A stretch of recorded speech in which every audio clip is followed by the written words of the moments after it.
Evan, Chips, whatever. He definitely just he put So let me tell you about this. So we in New York, man. We in Queens, right? Man, we in that bitch. We having a ball. You feel me? It was a good time. My birthday. It was his birthday. It was a good time, man.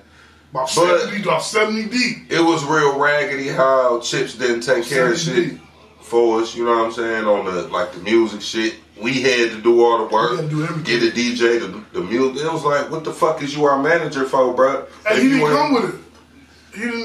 He didn't come with us no more. He did. He left with the bitch. He wasn't with us that night, bro. He left us that night. Left us, yeah. He left us that night, so bro. It was just Kev and all. Man, he left and went round yonder with baby girl, the little model bitch. Yeah, that's when he made his escape plan. You feel me?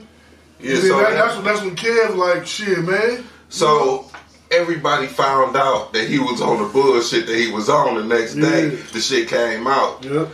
Niggas put together some shit, man, and just decided. I don't even know if he felt it, but we never seen him no more. No, we seen him the next morning. Yeah, he popped up the next morning. He said, my relationship with Cuz is totally different. You feel what I'm saying? Yeah. So I can understand how y'all feel on, you know what I mean? No, but the whole shit about it is I been knew that nigga though. I been knew him. Yeah. But y'all perspective, he came I know first. Chips. Yeah, I know Chips. I know from Switch game. From a big chip standpoint, you feel what I'm saying? That nigga was getting us in a lot of doors. Yeah, because he got the mouthpiece for it. He got see, that's back when Hakeem wasn't on political shit. You feel what I'm saying? Because we met so many Hakeem, my other cousin, L brother, Hakeem Cramp. Yeah. See, that's when he was doing promotion for us too. Yeah. You know what I mean? And Dog got a hell of a mouthpiece, so you know what I mean? He got us in a lot of doors too. Right. You know what I mean? Them two motherfuckers together. I'm not never gonna say Chips ain't do shit. Yeah, bro. Chips definitely did because his we job. was everywhere. Kentucky, New York, Virginia, and then we was all over the goddamn. Well, he was Virginia, but we was all over the goddamn place doing shows. So do you think? So I'm not gonna say we was already doing shows before we came. Right, we was already buzzing. Our own shit. Yeah, we made our own buzz. But we wasn't doing. But they loved us in Tennessee. I mean, Kentucky and they loved us in Kentucky and New York. New York, you seen Andy and DC out on the VIP going crazy? Motherfucker like Blue, like screaming niggas' names and shit. We don't even know they go from campaign. Yeah, so it was a good time. But back to you, bro. I almost called you what I call you in real life. You know what I'm saying? I don't even call you by your name. I don't either. Yeah, me neither. I don't do that shit. But okay, so you say Oklahoma, boom. After Oklahoma, because I was like, I don't know, was I the only nigga from Michigan calling you from when you was in Oklahoma? I stayed in touch with that nigga. A lot of people from down the way. I think I was at Columbus. HMG Johnny, shout out to Cuz. Like a lot of them, they was tapping in. You know what I mean? You know, I always stayed talking to you. Yeah, for sure. And a few other people outside of that. You still got the same number you had when you was in? Yeah. And I have multiple numbers since then. You still got that one? Yeah, man. So, boom. I remember you was doing your music thing when you was in Oklahoma, but when you came back to Michigan, man, you started turning up. You feel me? And I'm like, damn, this nigga, he in... Like I'm watching Oklahoma taught me patience. Yeah. Here I ain't had patience. I had the talent, but I ain't had the patience. I'm still running in clubs, still doing all type of crazy shit. You know what I'm saying? So it was like, when you get there, that motherfucking town ain't like that. Mm-hmm. I'm gonna tell you what it was. I went to the most hoodest projects. You know what I'm saying? Where, Prince Hall in Oklahoma is called Prince Hall Projects. You know Oklahoma hot as hell, man. Listen, nothing but Crips in this motherfucker. You hear me? Yeah. Talking about nothing but Crips in this motherfucker. So this is, I'm talking about, it's murders in this bitch. So I stared there, I'm watching, they got a store at the corner. I seen the nigga dressed like me on a horse. What, nigga dressed like you? Dressed like me on a horse with a little small boom box and a pouch of his shit. You say on a horse? On a horse, nigga, listen. Oh yeah, that's Crips. Nigga, listen. Them niggas cripping on horses in Oklahoma, man. It wasn't the fact that the nigga was on a horse. Cause Tay told me, like, you gonna see a nigga on a horse. It was the fact this nigga went to the he took that motherfucking store. Take that motherfucking horse to the liquor store and didn't tie that bitch up. He set that horse there. He went in that store, did what he did, came back out, got on that horse, he left. I say, man, if that nigga can get that horse to stay right there, this town can't fuck with me. Yeah. If that man can get that horse to stand right there, this town don't know what the fuck they got in their hand. That was your mind, friend. Yeah, so I started taking every music scene, doing all the tours, you know, the Get Money Stop Hating tours, with the Young Money, and doing all that shit with Chanel from Young Money. Man, I started going crazy. So by me learning all that shit there, I came back here and applied it. You feel me? Now I can show everybody. I want to go back. I showed a lot of niggas this shit. To they was Crips. Yeah. On the horse. So no, I don't know if the nigga on the horse was a Crip. He was. But I was in a project. He was a Crip. I was in a project.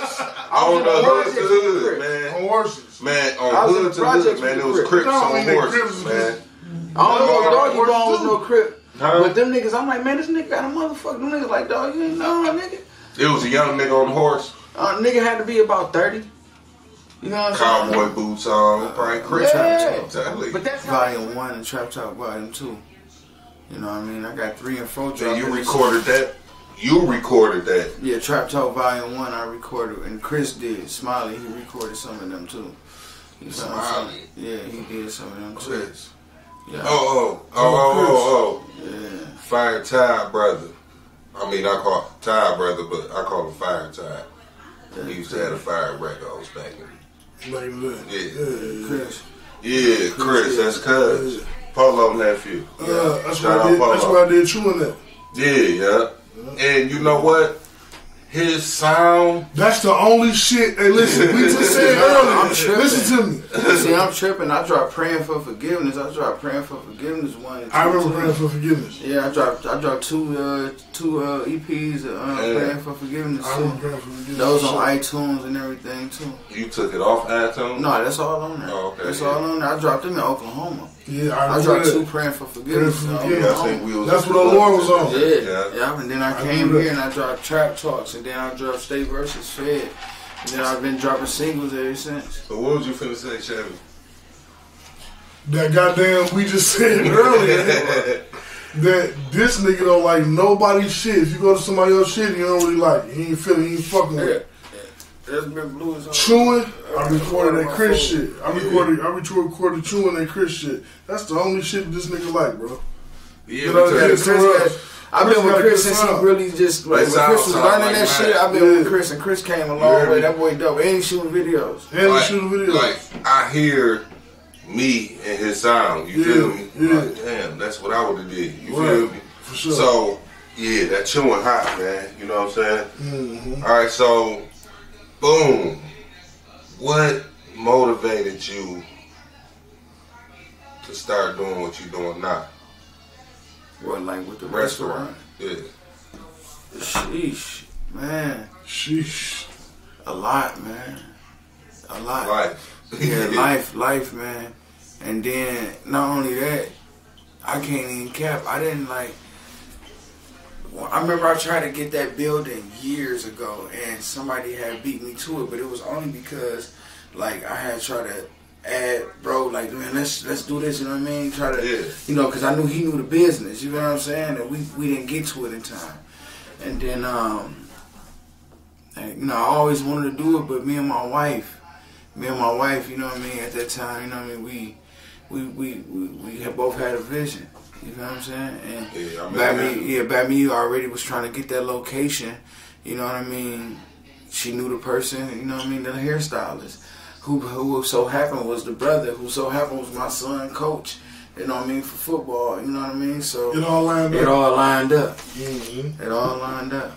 Yeah. So, what year did you open up? Opened up 2021. I've been open for a little bit over a year now. Doing good though. I see your shit is, it's been man. Yeah. I be all the way up here like, whoo, shit, that shit look good. Hey, listen. I be wanting to drive down there just to go get that shit. I pulled up on him one day. I ain't gonna lie. I pulled up on him one day. The fucking lamb chop shit, I don't know what's in the bowl, but I see lamb chop everything's in the bowl. Oh, yeah. And I see shrimps. I see all type of different shit. You know what's the shrimp bowl? Everything. I'm sick of bringing that you told me you was gonna bring some samples, man. I had to shoot out. We had to shoot out. We shut out. You know what I'm saying? Man, I put up on this nigga one day, man. This nigga had the sheriff come through the drive-thru. We in the front. I pull up, you feel me? He come outside. We out there chopping up how we do. just like if I was to be pulling up to him in the trap or something.